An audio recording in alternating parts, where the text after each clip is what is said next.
अपने मुर्शिद को पहचानना। सूफी मत के मुताबिक दुनिया में एक ही वक्त में कई मुर्शिद मौजूद हो सकते हैं जो पहले कही गई तीनों कसौटियों पर खरे उतरते हैं। यानी कई ऐसे मुर्शिद हैं जिनको उनसे पहले हुए मुर्शिद ने उनके रूहानी सिलसिले में नियुक्त किया है। ये मुर्शिद रूहानी बदलाव लाने के लिए प्रभावशाली तरीके सिखाते हैं और कोई नया उपदेश लाने का दावा नहीं करते। जैसा कि शरफुद्दीन मनेरी कहते हैं कि यदि जिज्ञासु विनम्र भाव से ऐसे किसी भी सच्चे मार्गदर्शक की संगति में रहेगा तो उसका रूहानी फायदा होगा। हालांकि सच्चे मुर्शिद होने के बावजूद भी ये मुर्शिद रूहानी कामयाबी की अलग अलग मंजिलों पर हो सकते हैं। सैयद हुसैन नस्र की उपमा के मुताबिक सभी सच्चे शेख उसी एक पहाड़ पर चढ़ते हैं, लेकिन हो सकता है कि उनमें से कुछ ने उस पहाड़ी रास्ते पर दूसरों से ज्यादा ऊपर तक चढ़ाई कर ली हो। जिज्ञासु कैसे पहचानेगा कि उसने ऐसे मुर्शिद को खोज लिया है जो रूहानी कामयाबी की चोटी पर पहुंच चुके हैं और पहाड़ के शिखर पर खड़े हैं? बेशक कोई भी इंसान सबसे आला दर्जे के शेख को उनकी शक्ल सूरत के जरिए नहीं पहचान सकता। मनेरी कहते हैं, किसी की शक्ल सूरत यह जाहिर नहीं करती कि वह एक शेख है। यानी लोग किसी के चेहरे की रूपरेखा या दाढ़ी से नहीं पहचान सकते कि वह एक शेख है। शेख वह है जिसे अल्लाह के बहुत करीब होने का एहसास है। जैसा कि कहा गया है, संत मेरे गुंबद के नीचे रहते हैं, मेरे अलावा कोई दूसरा उनको पहचान नहीं सकता। जो इस रास्ते पर चलते हैं वे किसी दूसरे की जिंदगी के जरिए जीते हैं। उसकी हवा में उड़ने वाले परिंदे किसी दूसरे के घोंसले से आते हैं। उनको अपनी दुनियावी आंखों से मत देखो, क्योंकि वे इस दुनिया के नहीं हैं, न ही दूसरी दुनिया के हैं, बल्कि वे किसी और ही दुनिया के हैं। ध्यान दें कि यहां किसी दूसरे का संकेत खुदा की ओर है। फिर ध्यान दें कि कई उत्तम श्रेणी के सूफी लेखक अपनी गद्य रचनाओं में अक्सर अपनी खुद की लिखी कविताओं की पंक्तियों को भी शामिल कर लेते हैं। इस तरह जो बात वे गद्य में समझाते हैं उसी को वे ज्यादा शायराना अंदाज में भी बयान करते हैं। मेरे संत मेरे गुंबदों के नीचे रहते हैं, मेरे अलावा कोई दूसरा उनको पहचान नहीं सकता। इस कलाम में मनेरी ने हदीसे कुदसी की ओर इशारा किया है। ध्यान दें कि हदीस शब्द का संकेत हजरत मोहम्मद साहिब के कथनों और रिवायतों की तरफ है। जो वचन स्वयं खुदा ने फरमाए हैं उनको हदीसे कुदसी कहा जाता है। हजरत मोहम्मद साहिब द्वारा फरमाए गए कथनों को हदीसे नबवी कहा जाता है। जब खुदा कहता है कि मेरे संत मेरे गुंबदों के नीचे रहते हैं, तो इसका मतलब है कि खुदा उनकी हिफाजत करता है। लेकिन इसका मतलब यह भी है कि खुदा अपने संतों को छिपाकर रखता है ताकि कोई भी उनको पहचान ना सके। संत के लिए वली लफ्ज का इस्तेमाल किया गया है, जिसका लफ्जी मतलब दोस्त है, और यह खुदा और संत के नजदीकी और प्यार भरे रिश्ते की तरफ इशारा करता है। फारसी सूफी मुर्शिद अला अल दौला सिमनानी के मुताबिक जो गुंबद खुदा अपने संतों के ऊपर रखता है वह कुछ और नहीं, बस इंसानी शक्ल सूरत है जो संतों को छिपा कर रखती है। यानी संत का मनुष्य शरीर, उनका इंसानी वजूद और उनके आम दुनियावी काम, ये सभी उनकी अंदरूनी रूहानियत को आम लोगों से छिपा कर रखते हैं। अगर कामिल मुर्शिद की रूहानियत पूरी तरह छिपी हुई है तो जिज्ञासु अपनी तलाश से क्या उम्मीद रख सकता है? सूफी लेखकों ने उन खूबियों के बारे में कई संकेत दिए हैं जिन्हें जिज्ञासु को आला दर्जे के मुर्शिद में खोजना चाहिए। मिसाल के तौर पर अबू सईद ने आला दर्जे के मुर्शिद की ऐसी 10 खूबियों की सूची बनाई है। पहली, वह खुद ही मंजिल बन गए हों ताकि वह किसी को अपना मुरीद बना सकें। दूसरी, वह खुद रूहानी मार्ग पर सफर कर चुके हों ताकि वह दूसरों को राह दिखा सकें। तीसरी, उन्हें सभ्य और शिक्षित होना चाहिए ताकि वह एक शिक्षक बन सकें। चौथी, उन्हें दानी होना चाहिए और अहंकार से मुक्त होना चाहिए ताकि वह मुरीद के लिए दौलत न्योछावर कर सकें। पांचवीं, मुरीद की धन दौलत से उनका कोई ताल्लुक नहीं होना चाहिए ताकि उनके अंदर उसे खुद के लिए इस्तेमाल करने का लालच पैदा ना हो। छठी, जब भी वह कोई सलाह इशारे से दे सकते हों तो उसे अपनी बोली के जरिए जाहिर ना करें। सातवीं, जब भी वह रहमदिली से तालीम दे सकते हों तब सख्ती और हिंसा से काम ना लें। आठवीं, वह जो भी हुक्म दें पहले वह खुद उसका पालन कर चुके हों। नौवीं, जिस किसी चीज के लिए वह मुरीद पर पाबंदी लगाते हों उससे उन्होंने खुद परहेज किया हो। 10वीं, जिस मुरीद को उन्होंने खुदा की खातिर मंजूर किया है उसे दुनिया की खातिर नहीं छोड़ें। अगर रूहानी मार्गदर्शक ऐसे हैं और उनमें ये गुण हैं तो बेशक मुरीद भी एक लगनशील और अच्छा मुसाफिर साबित होगा, क्योंकि मुरीद में उसके रूहानी मार्गदर्शक के गुण प्रकट होते हैं। परख के लिए मापदंड की इस सूची को देखकर एक बहुत बड़ी मुश्किल सामने आती है। कोई भी इंसान इनमें से कुछ गुणों को स्पष्ट रूप से देख सकता है, परंतु कुछ गुण निश्चय ही जिज्ञासु की समझ से परे हैं। इंसान यह पता लगा सकता है कि मुर्शिद का मुरीद की धन दौलत से कोई ताल्लुक है या नहीं। वह यह भी देख सकता है कि मुर्शिद दयापूर्वक शिक्षा देते हैं या सख्ती से। परंतु क्या जिज्ञासु वाकई यह जान सकता है कि मुर्शिद असल में खुद रूहानी राह पर चल चुके हैं या वह खुद लक्ष्य बन चुके हैं? मनेरी यह मानते हैं कि असल में जिज्ञासु मुर्शिद की कामयाबियों को परखने के काबिल नहीं होता, बल्कि वह कहते हैं यह ठीक नहीं है कि एक नया खोजी खुदा के बंदों को अपनी कमजोर बुद्धि के तराजू में तौले या अपनी सीमित दृष्टि से यह देखने की उम्मीद करे कि कौन खुदा से रिश्ता जोड़कर उसके करीब आ गया है। फिर जिज्ञासु कैसे जानेगा कि उसने अपने लिए एक सही मुर्शिद, एक सच्चे शेख को खोज लिया है जो रूहानी कामयाबी की चोटी पर पहुंच चुके हैं? मनेरी एक साधारण लेकिन महत्वपूर्ण कसौटी पर भरोसा करने की सलाह देते हैं। वह समझाते हैं, जो शेख अपनी मंजिल तक पहुंचकर कामिल मुर्शिद बन गए हैं, उनकी अंदरूनी खूबसूरती उनके दिल के आईने में झलकती है। अगर जिज्ञासु को अपने दिल में शेख की खूबसूरती का एहसास होता है तो वह इस इलाही खूबसूरती का आशिक बन जाता है और उसे उनके जरिए सुकून और तसल्ली मिलती है, और तब उसे पता चलता है कि उसे एक सच्चे शेख मिल गए हैं। मनेरी कहते हैं कि जिज्ञासु की अचरज की भावना, सुकून और तसल्ली महसूस करना और शेख की अंदरूनी खूबसूरती का एहसास होना ही उसके सबसे अच्छे मार्गदर्शक हैं। मनेरी ने जिज्ञासु को अपने अंदरूनी अनुभव पर भरोसा करने की जो सलाह दी है वह शुरुआत के सूफी इब्न खफीफ की गंभीर सलाह के समान है। वह लिखते हैं कि जिज्ञासु को ऐसे मुर्शिद की तलाश करनी चाहिए जिसे देखकर खुदा याद आ जाए, जिसका प्रभाव दिल को छू ले और जो लफ्जों के जरिए नहीं बल्कि अपनी करनी के जरिए आपको सलाह दे। इब्न खफीफ की नसीहत न केवल उनके वक्त के सूफियों के लिए सही थी, बल्कि यह आज के अभ्यासियों के लिए भी सही है।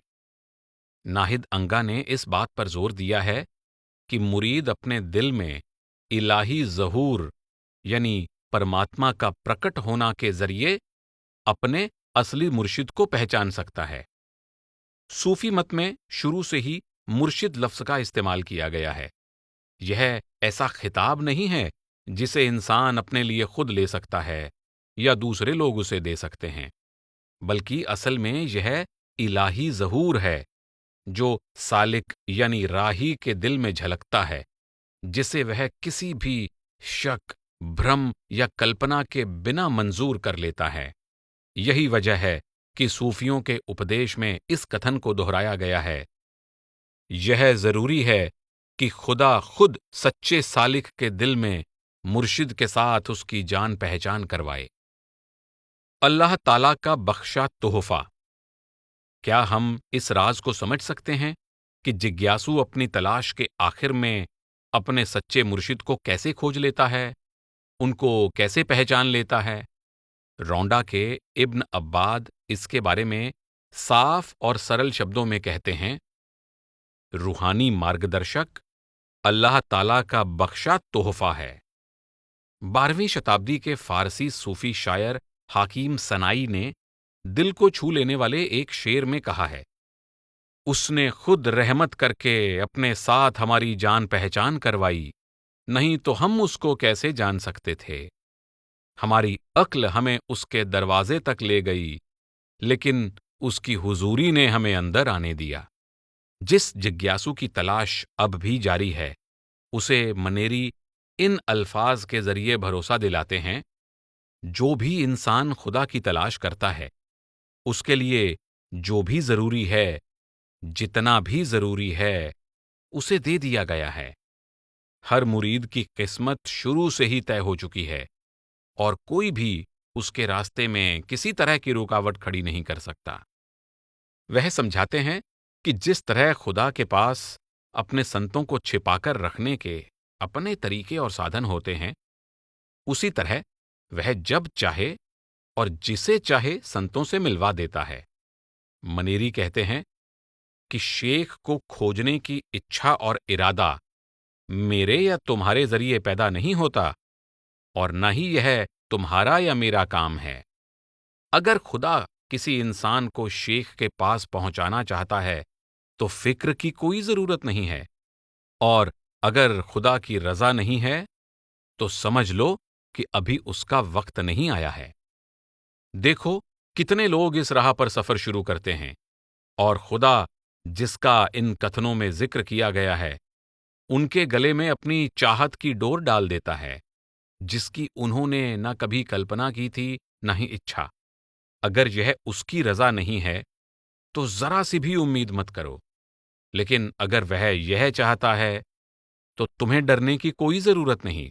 देखो, फैसला पहले ही लिखा जा चुका है और अदृश्य काजी ने इस पर दस्तखत कर दिए हैं।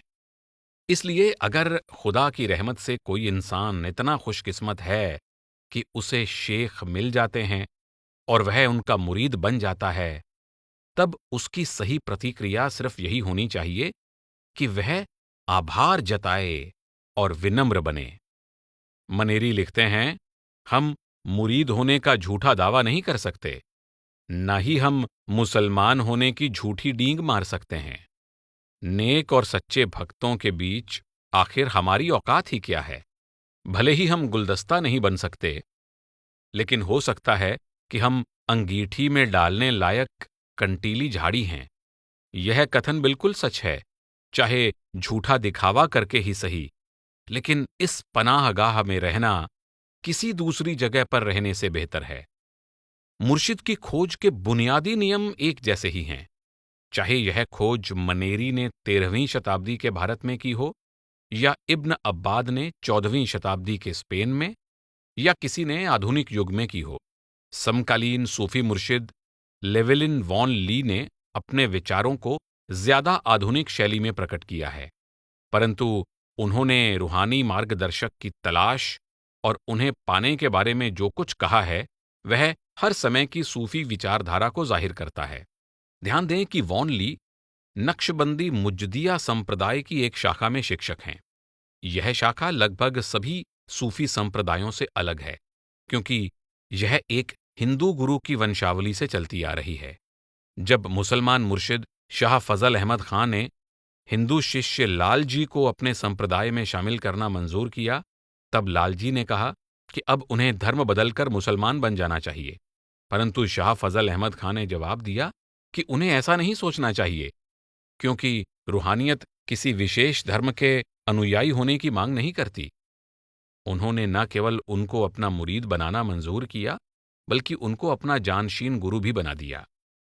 आप मुर्शिद की खोज कैसे करते हैं? जवाब यह है कि आप मुर्शिद को नहीं खोज सकते, मुर्शिद आपको खोज लेते हैं।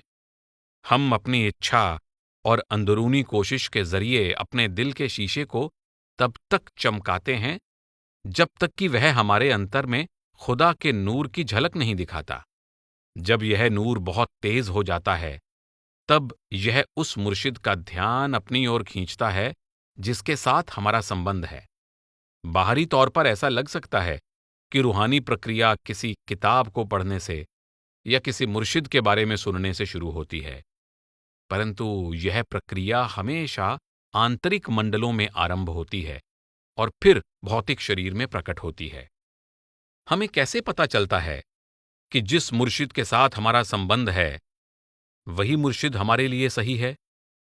मनेरी, इब्न खफीफ, इब्न अब्बाद और उनसे पहले के बहुत से सूफियों की तरह वॉन ली भी यही कहते हैं कि दिल को पता चल जाता है, क्योंकि हमारे दिल में हमें प्यार के उस रिश्ते का एहसास हो जाता है जो मुर्शिद को मुरीद के साथ जोड़ता है। रूहानी मार्गदर्शक के साथ पहली मुलाकात। वॉन ली कहते हैं कि अपने रूहानी मार्गदर्शक से पहली मुलाकात के वक्त ऐसा महसूस होता है जैसे हम अपने घर आ गए हैं या किसी ने पहली बार हमें पहचाना है। इन कथनों में जिज्ञासु की खुशी और सुकून की झलक मिलती है और साथ ही जिज्ञासु इस मुलाकात से इतना प्रभावित होता है कि कभी-कभी वह थोड़ा डर जाता है। दिल्ली के निजामुद्दीन औलिया की अपने मुर्शिद शेख फरीद गंजे शकर से पहली मुलाकात की कहानी एक परेशान और घबराए हुए जिज्ञासु तथा उसका प्रेमपूर्वक स्वागत करने वाले शेख की एक जज्बाती तस्वीर पेश करती है। निजामुद्दीन की परवरिश बहुत गरीबी में हुई थी। बचपन में कई बार उन्हें भूखा रहना पड़ता था। वह बहुत अच्छे विद्यार्थी थे, इसलिए 20 साल की उम्र में ही उन्हें एक विद्वान के रूप में अच्छी आजीविका कमाने का मौका मिला। लेकिन इसके बजाय उन्होंने अपना जीवन रूहानियत के मार्ग पर बिताना पसंद किया। वह जानते थे कि इसका मतलब था कि उन्हें और ज्यादा गरीबी और भूखमरी का सामना करना पड़ेगा। अपने दोस्तों के एतराज के बावजूद भी वह हजरत शेख फरीद से मुलाकात करने के लिए उनकी खानकाह पर पहुंच गए। उस वक्त शेख फरीद 90 साल के थे और सभी लोग, बादशाह से लेकर सफाई कर्मचारी तक, उनकी इज्जत करते थे। उनके मुरीदों की बहुत बड़ी बिरादरी सिर्फ दिल्ली में ही नहीं बल्कि सारे हिंदुस्तान में मौजूद थी। बाद में निजामुद्दीन ने लिखा कि जब उनको शेख फरीद की हुजूरी में पेश किया गया तब वह इतना ज्यादा कांप रहे थे कि कुछ बोल ही नहीं पा रहे थे, परंतु शेख फरीद ने उनको देखते ही यह शेर कहा, ए आतिशे फिराकत दिल ना कबाब करता, सैलाबे इश्तिये कत जांचा खराब करता। यानी तुम्हारी जुदाई की आग ने दिल को जला दिया है और तुमसे मिलने की चाह ने जान को तबाह कर दिया है। इन लफ्जों के जरिए शेख ने यह साबित कर दिया कि उन्होंने अपने होने वाले मुरीद को फौरन पहचान लिया था। उन्होंने उस नौजवान की घबराहट को दूर करने के लिए प्रेमपूर्वक कहा, हर नया मुलाकाती घबराहट महसूस करता है। इसके बाद निजामुद्दीन हकलाते हुए बस इतना ही कह सके कि उनके अंदर शेख का हाथ चूमने की जबरदस्त ख्वाहिश है। शेख फरीद ने खानकाह की देखरेख करने वाले पुराने मुरीदों से कहा कि वे उस नौजवान को एक बिस्तर दे दें, परंतु निजामुद्दीन इतने घबराए हुए थे कि वह बुनियादी अदब कायदा भी भूल गए। उन्हें यह बिल्कुल ठीक नहीं लगा कि उन्हें सोने के लिए बिस्तर दिया जाए, जबकि सारे मुरीद, जिन्होंने बेशक उनसे ज्यादा तरक्की कर ली थी, जमीन पर सो रहे थे। उन्होंने बिस्तर लेने से इनकार कर दिया। जब एक पुराने मुरीद ने उन्हें यह पैगाम भेजा, क्या तुम वह करोगे जो तुम्हारी मर्जी है या शेख के हुक्म का पालन करोगे? तब निजामुद्दीन संभल गए और उन्होंने बिस्तर पर सोना मंजूर कर लिया। मध्यकाल से लेकर आज तक निजामुद्दीन की तरह ऐसे कई सूफी हुए हैं जिन पर मुर्शिद से पहली मुलाकात का इतना गहरा असर पड़ा कि वे कुछ डर से गए। 1988 में मिस्र के कौम ओम्बो के शेख अहमद अबुल हसन अपने मुर्शिद से अपनी पहली मुलाकात का किस्सा सुनाते हैं। वह कहते हैं कि उन दिनों उन्हें रात में घूमने फिरने का शौक था। वह शराब पीते थे और पार्टियों में मौज मस्ती करते थे। उनके कठोर दिल को किसी का डर नहीं था। एक बार किसी पार्टी में उन्होंने पहली बार मुर्शिद अल हज्ज अहमद रदवान की तस्वीर देखी। वह कहते हैं, जब मैंने उस तस्वीर को देखा तो मुझे डर लगा, क्योंकि मुझे लगा कि वह तस्वीर मेरी तरफ देखकर मुझसे बात कर रही थी। मैं कांपने लगा और मेरे दिल में घबराहट होने लगी। पार्टी से जाते वक्त उन्होंने अपने मेजबान से तस्वीर के बारे में पूछा। उन्हें बताया गया कि वह अल हज अहमद रदवान की तस्वीर थी। उन्होंने जिन अजीब और अलग अलग भावों को महसूस किया, उनका वर्णन करते हुए वह कहते हैं, उन्हें फौरन शेख से मिलने की इच्छा हुई, लेकिन साथ ही बिना किसी वजह के डर और घबराहट भी महसूस होने लगी। हर रोज मेरे अंदर उनसे मिलने की इच्छा बढ़ती गई और साथ ही उस मुलाकात का डर भी बढ़ता गया। आखिरकार वह दिन आ गया और मैं उनसे मिला। मुझे देखकर उन्होंने मेरा नाम लेकर मुझसे दुआ सलाम की और मुझे अपने पास बैठाकर कहा, तुमने आने में इतनी देर क्यों कर दी अहमद? हम लंबे समय से तुम्हारा इंतजार कर रहे हैं। मैं शेख के पास ही ठहर गया और तब तक उनसे ज्ञान रूपी खुराक लेता रहा और उनके नूर से प्रकाशित होता रहा, जब तक उनकी सर्वोच्च साथी यानी खुदा से मुलाकात नहीं हो गई। भावों के इस अजीब से मिश्रण को बहुत से जिज्ञासु महसूस करते हैं, जिसमें मुर्शिद की ओर जबरदस्त खिंचाव महसूस होता है, लेकिन डर का भाव उसे रोके रखता है। कोन्या, जो अब तुर्की में है, के फखरुद्दीन इराकी की अपने मुर्शिद से पहली मुलाकात की कहानी बहुत दिलचस्प है। बचपन से ही उनका रूहानियत की तरफ बहुत झुकाव था। उनके अंदर इतना ज्यादा भक्ति भाव था कि बहुत छोटी उम्र में ही उन्होंने कुरान शरीफ को जुबानी याद कर लिया था।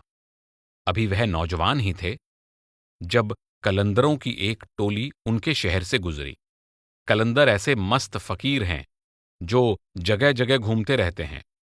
समाज के आम मापदंड से उन लोगों के तौर तरीकों को बेलगाम माना जाता है। उन कलंदरों के नाच गाने और शायरी की मस्ती से प्रभावित होकर इराकी अपने घर से भाग गए और उन खानाबदोश कलंदरों की टोली में शामिल हो गए। वह अपने सभी रस्मों रिवाज छोड़कर उनके साथ घूमते हुए रूहानी शायरी लिखने और गाने लगे। एक दिन कलंदरों की वह टोली मुल्तान में, जो आजकल पाकिस्तान में है, शेख ज़करिया बहाउद्दीन की खानकाह में रुक गई। वे आगे जाने से पहले वहां 1 या 2 रातें गुजारना चाहते थे। शेख बहाउद्दीन सुहरावर्दी सूफी संप्रदाय के मुर्शिद थे। इस संप्रदाय में कायदे कानून का पालन करने पर खास तौर पर जोर दिया जाता था।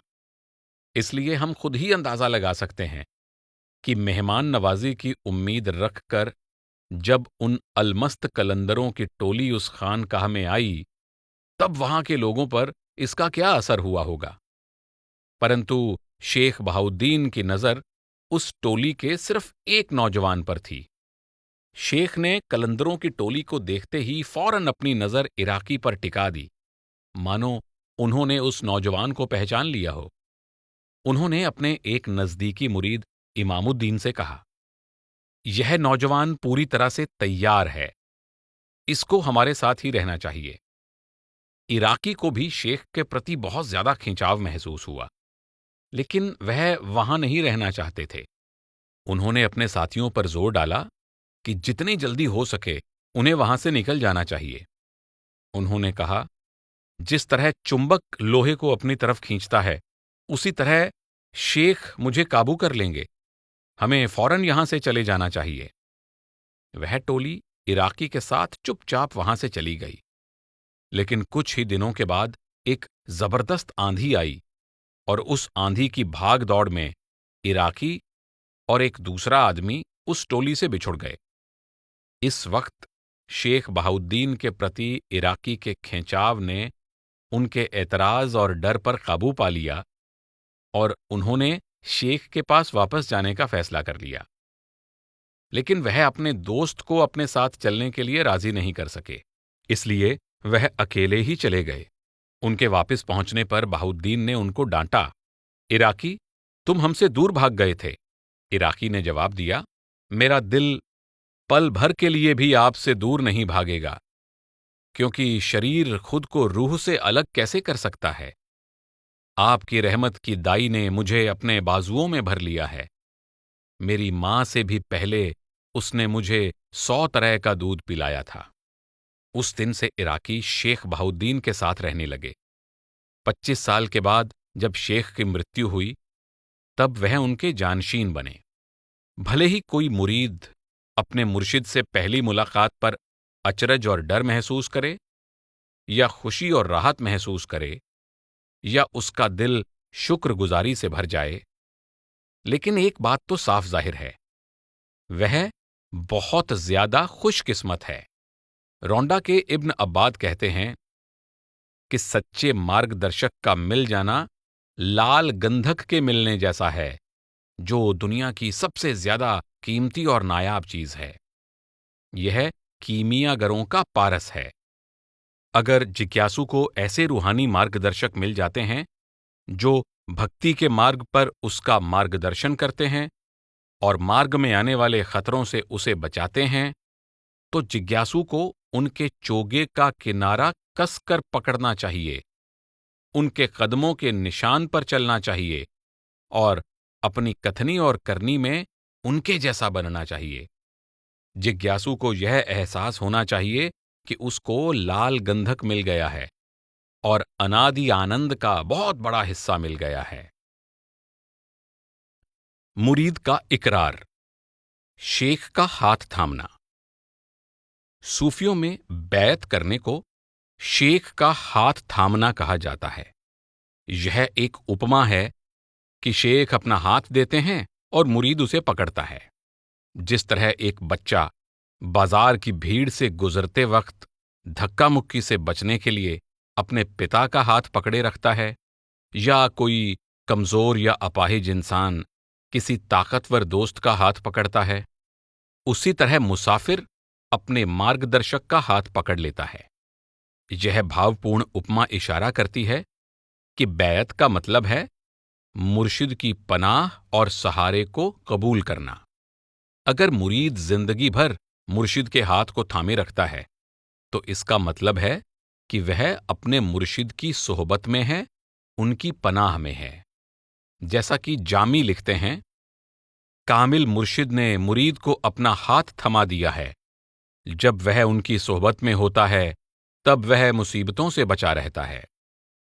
रूमी चेतावनी देते हैं कि उस इंसान का हाथ पकड़ना बहुत जरूरी है जिसकी मदद और पनाह पर आप भरोसा कर सकते हैं। पीर ही ऐसे भरोसेमंद दोस्त हैं, क्योंकि खुदा खुद उनके हाथ का मददगार है। पीर के हाथ के अलावा किसी को अपना हाथ मत पकड़ाओ, क्योंकि खुदा खुद उनके हाथ का मददगार है। शुरुआत के सूफियों से लेकर आज तक के सूफी भी यही मानते हैं कि सच्चे मार्गदर्शक का हाथ थामना पैगंबर के हाथ को थामने के जैसा है, और आखिर में यह खुदा के हाथ को थामने जैसा है। 20वीं शताब्दी के शेख मुजफ्फर ओज़क समझाते हैं, हमें यह कभी नहीं भूलना चाहिए कि सच्चे रहबर का हाथ पकड़ना अपने मौला यानी सबसे ज्यादा पाक अल रसूल का हाथ पकड़ना है। ध्यान दें कि हजरत मोहम्मद साहिब को अक्सर अल रसूल अर्थात खुदा का पैगाम लाने वाला पैगंबर कहा जाता है। एक हाथ से दूसरे हाथ तक हम हक का हाथ पकड़ लेते हैं। सच्चे मार्गदर्शक की निगरानी में रहना इलाही पैगंबर की निगरानी में रहना है। इलाही पैगंबर के वारिस के रूप में रूहानी मार्गदर्शक के अंदर दूसरों की देखभाल करने की भावना होती है, और वह असल में रूहानी हकीम होते हैं। जो इंसान उनका हाथ पकड़ता है, उस पर उनकी रहमत भरी नजर रहती है, और वह उसे भरोसा दिलाते हैं कि उनकी मध्यस्थता के जरिए उसे परलोक में आनंद प्राप्त होगा। हालांकि ऐसा नहीं है कि मुर्शिद की पनाह लेने वाला मुरीद कुछ नहीं करता। बैयत के लिए ब्याह लफ्ज का इस्तेमाल किया जाता है, जिसका मतलब है इकरारनामा या अहदनामा। दो पक्षों के बीच हुए किसी भी इकरारनामे की तरह मुरीद और मुर्शिद भी एक दूसरे के प्रति कुछ जिम्मेदारियों को मंजूर करते हैं। हजरत इनायत खान को 20वीं शताब्दी की शुरुआत में सूफी मत को पश्चिम में पहुंचाने का श्रेय दिया जाता है। वह कहते हैं कि मुर्शिद और मुरीद के इस सबसे नजदीकी रिश्ते की बुनियाद आपसी विश्वास है। यह इतना गहरा विश्वास है कि उनके बीच कोई दीवार नहीं रहती। बैअत एक पवित्र विश्वास है। यह ऐसा विश्वास है जो मुर्शिद अपने मुरीद के लिए और मुरीद अपने मुर्शिद के लिए महसूस करता है। बैअत के वक्त से ही दोनों के बीच में कोई दीवार नहीं रहनी चाहिए, क्योंकि अगर कोई दीवार खड़ी है तो वह बैअत बैअत नहीं रहता। इसी तरह रूमी लिखते हैं कि मुर्शिद के हाथ में अपना हाथ देने से यह दोस्ती पक्की हो जाती है। हे मुरीद, जब तुम अपना हाथ शेख के हाथ में देते हो, जो एक समझदार पीर हैं, जो जानकार हैं, आदरणीय हैं, जो अपने वक्त के पैगंबर हैं, और वह पैगंबर अर्थात हजरत मोहम्मद साहिब के नूर को प्रकट करते हैं, इस तरीके से मिलन को बेहतरीन बनाया जा सकता है, क्योंकि इंसान ने जिसको अपना दोस्त बनाया है उसके साथ वह एक हो जाता है। जैसा कि रूमी कहते हैं कि बैअत के वक्त मुर्शिद को पैगंबर यानी हजरत मोहम्मद साहिब का नुमाइंदा समझना चाहिए। इसलिए बैअत होना इंसान की जिंदगी की बहुत ही अहम घटना है। डेनिस ग्रिल एक समकालीन विद्वान हैं जिन्होंने इस्लाम में मुर्शिद की भूमिका के बारे में गहन अध्ययन किया है। वह कहते हैं, मुरीद के दिल को इलाही और पैगंबरी नूर दिखाकर मुर्शिद उसका हौसला बढ़ाते हैं और उसको नई जिंदगी बख्शते हैं। बैअत करते वक्त जो इकरार किया जाता है, जो रिश्ता कायम होता है, वह केवल मुरीद और मुर्शिद के बीच में ही नहीं होता, बल्कि यह रिश्ता मुर्शिदों की पूरी श्रृंखला के साथ और हजरत मोहम्मद साहिब के साथ भी बन जाता है, और उनके जरिए खुदा के साथ रिश्ता कायम होता है। अलग अलग सूफी बिरादरियों में बैअत की रस्म को अलग अलग तरीकों से निभाया जाता है। बैअत की रस्म के जरिए मुर्शिद और मुरीद के बीच जो इकरार, रिश्ता या विश्वास कायम होता है, उसे जताने के लिए कई बार तरह तरह के सांकेतिक कार्य किए जाते हैं। भारत की समकालीन सूफी सादिया देहलवी ने चिश्ती बिरादरी की रहमानी शाखा में मुर्शिद के जरिए अपने बैअत होने की रस्म का वर्णन किया है। वफादारी की कसम खाते हुए उन्होंने एक लंबे दुपट्टे का किनारा पकड़ा और उनके मुर्शिद ने दूसरा किनारा पकड़ा और उस सिलसिले के सभी मुर्शिदों के नाम का जाप किया। वह कहती हैं कि यह बहुत भावपूर्ण अनुभव था। उन्हें एहसास हो गया था कि जीवन भर के लिए यह इकरार करके वह इस्लामी रूहानियत की राह पर अपना पहला कदम रख रही थीं। हालांकि हर सूफी बिरादरी में पहले के सभी मुर्शिदों को अहमियत दी जाती है, लेकिन यह जरूरी नहीं है कि हर सूफी बिरादरी में बैअत के वक्त उनके सिलसिले के सभी मुर्शिदों के नाम का जाप किया जाए। 13वीं शताब्दी के भारत में जब शेख फरीद ने अपने नए मुरीद निजामुद्दीन को बैअत किया, तब उन दिनों में बैअत हुए मुरीद का सिर मुंडाने का रिवाज था। मुंडन किया हुआ सिर इस बात की निशानी था कि नया मुरीद अपने मुर्शिद का खादिम या गुलाम है। 20 साल की उम्र में निजामुद्दीन के बाल घने और घुंघराले थे, जिन पर उन्हें बहुत नाज था। कभी कभी अपने नए मुरीद के लिए मुर्शिद की नर्मदिली, मेहरबानी और हमदर्दी उनके छोटे छोटे इशारों से जाहिर होती है। निजामुद्दीन को बैअत करते वक्त उनका सिर मुंडाने के बारे में शेख फरीद ने कुछ नहीं कहा। नया मुरीद खुश था कि उसको सिर नहीं मुंडाना पड़ा, लेकिन सिर्फ 2 दिन बाद जब उन्हें मुर्शिद के साथ अपने रिश्ते की गहराई का एहसास होना शुरू हुआ, तब वह खुद ही विनम्रतापूर्वक अपना सिर मुंडाने के लिए तैयार हो गए। बैअत करने की बाहरी रस्म कुछ भी हो, लेकिन इससे जो रिश्ता बनता है वह हमेशा कायम रहता है वह अटूट है। जैसा कि इनायत खान कहते हैं कि यह रिश्ता अमर है। जिस मुर्शिद ने मुझे बैयत किया था, उनसे मैंने ऐसा कुछ सुना जिसे मैं कभी नहीं भूल सकता। बैयत के जरिए दो इंसानों के बीच दोस्ती और रिश्तेदारी कायम होती है, जिसे कभी तोड़ा नहीं जा सकता। यह ऐसी चीज है जिसे अपने से अलग नहीं किया जा सकता। यह ऐसी चीज है जिसकी तुलना दुनिया की किसी भी चीज से नहीं की जा सकती। यह अमर है। इनायत खान कहते हैं कि सूफी मत के मुताबिक मौत भले ही सभी रिश्तों को तोड़ दे, लेकिन इसमें मुर्शिद और मुरीद के रिश्ते को तोड़ने की ताकत नहीं है। शुरुआत के सूफी शेख अबुल हसन खरकानी का एक मुरीद एक बार सख्त बीमार हो गया। उसे डर था कि उसकी जल्दी ही मृत्यु हो जाएगी, लेकिन खरकानी ने कहा कि उसे मौत से डरने की जरूरत नहीं है। उन्होंने वादा किया कि वह उसके आखिरी वक्त में उसके पास मौजूद रहेंगे, भले ही उसकी मौत खरकानी की मौत के 30 साल के बाद ही क्यों न हो।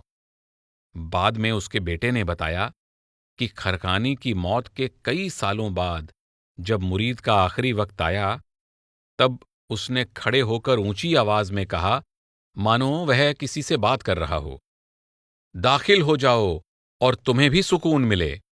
इसके बाद उसने अपने बेटे की तरफ देखकर कहा, बेटा, शेख अबुल हसन ने इतने सालों के बाद भी अपना वादा निभाया है और वह आ गए हैं, इसलिए मुझे कोई डर नहीं है। इसके बाद उसने अपनी आखिरी सांस ली। सूफी संत अक्सर रोजे कयामत की ओर इशारा करते हैं, जो सबसे डरावना वक्त होता है और जिसका हर इंसान को सामना करना पड़ता है। उस दिन उसके सभी अच्छे और बुरे कर्मों की परख की जाती है। निजामुद्दीन समझाते हैं कि असल में रूहानी मुर्शिद के मुरीद की परख कोई जालिम जज नहीं करता, बल्कि उसके अपने रहमदिल मुर्शिद करते हैं। एक बार किसी ने निजामुद्दीन से उस वक्त की इस लोकप्रिय कहावत का मतलब समझाने के लिए कहा, वह किसी के तराजू में नहीं बैठता।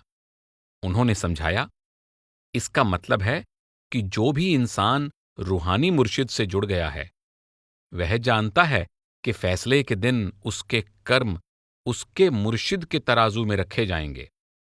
इसलिए जो इंसान किसी का मुरीद नहीं है, उसके बारे में कहा जाता है, वह किसी के तराजू में नहीं बैठता, यानी उसका कोई रूहानी मुर्शिद नहीं है। इसलिए सूफियों के मुताबिक बैयत के वक्त जो रिश्ता कायम होता है, वह न केवल आपसी विश्वास का सबसे नजदीकी रिश्ता है, बल्कि यह एक ऐसा अटूट इकरार भी है जो जिंदगी भर कायम रहता है। यह मौत के वक्त और फैसले के दिन भी कायम रहता है, जब मुरीद के कर्मों को तौलने वाला तराजू मुर्शिद के हाथ में होता है। मुरीद का इकरार। हजरत निजामुद्दीन जोर देकर कहते हैं कि बैत होने के वक्त मुरीद एक शपथ लेता है और उसे कभी भी उस शपथ के प्रति लापरवाह नहीं होना चाहिए।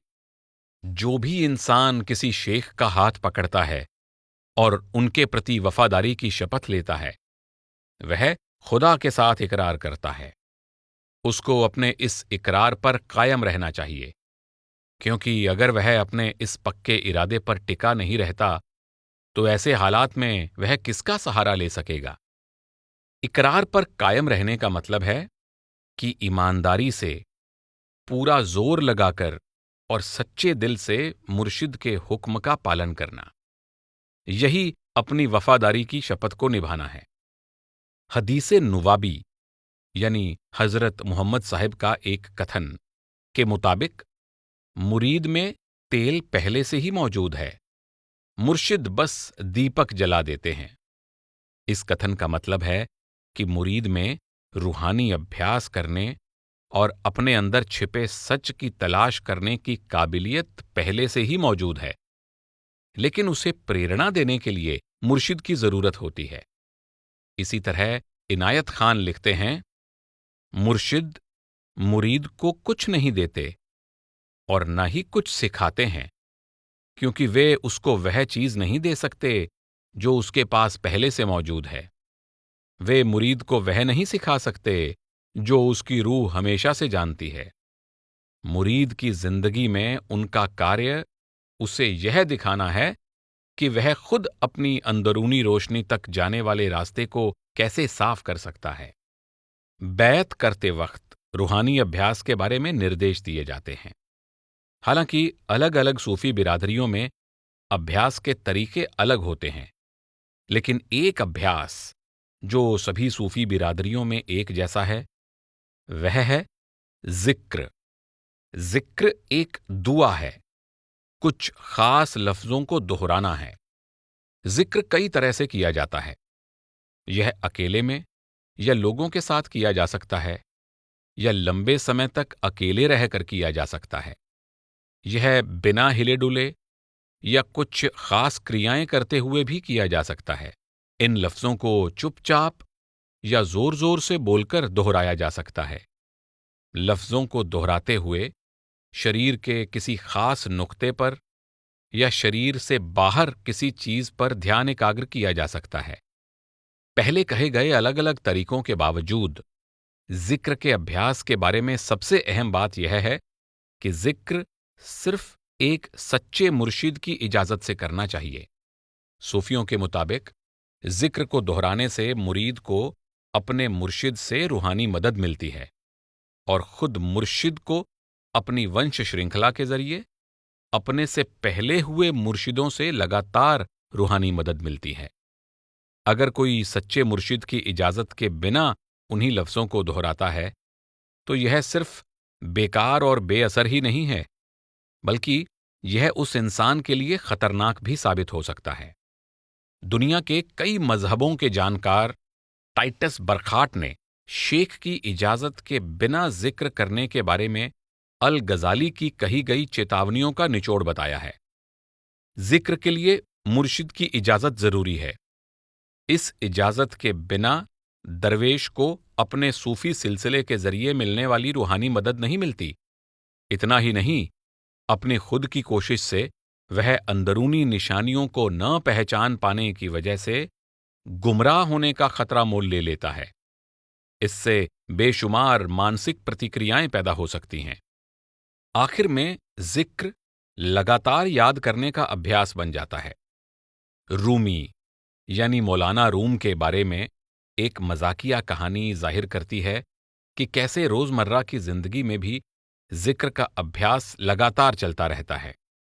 रूमी की मृत्यु के लगभग 50 साल बाद उनके मुरीदों ने उनकी यादों को एक किताब में लिखा, जिसमें आगे कही गई कहानी दर्ज है। एक दिन मौलाना की पत्नी केरा मौलाना की फर्जी की टूटी हुई कमर पेटी यानी बेल्ट को टांका लगा रही थी।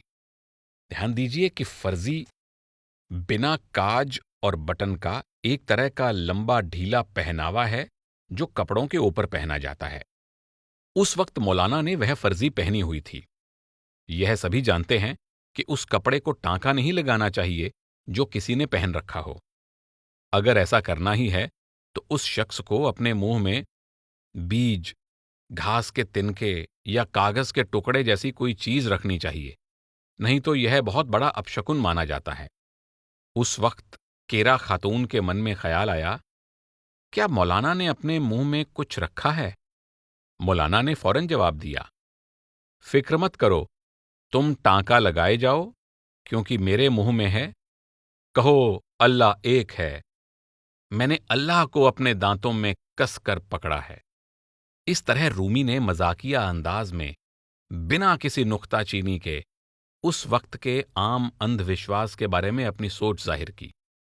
उन्होंने यह बता दिया कि कहो वह अल्लाह एक है, कि जिक्र यानी सुमिरन के जरिए अल्लाह की याद उनके साथ है।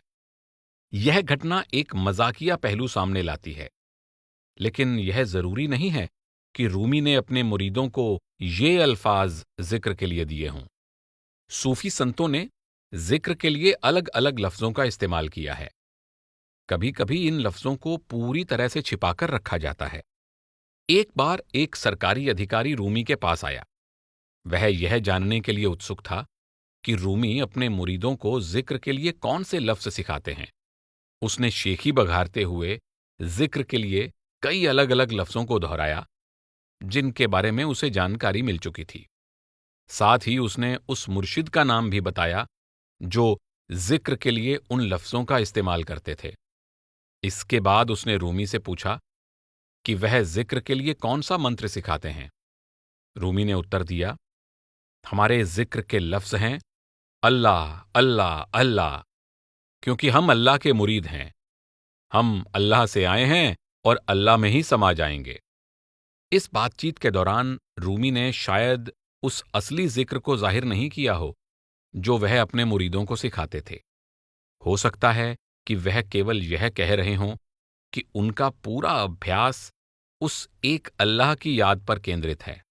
यह भी हो सकता है कि वह उस गुस्ताख अधिकारी को अदब से यह कह रहे हों, अपने काम से वास्ता रखो। मुर्शिद जिक्र के लिए जो भी लफ्ज दें और रूहानी अभ्यास के लिए जो भी निर्देश दें, उन पर अमल करना और पूरी लगन के साथ उनका पालन करना मुरीद का फर्ज है। मुरीद के लिए इस रूहानी काम को करना बहुत जरूरी है। मुर्शिद कितने भी काबिल क्यों ना हों या उन्होंने कितनी भी तरक्की क्यों ना कर ली हो, लेकिन मुरीद के लिए अपने अंतर्मुखी कार्य को खुद करना जरूरी है।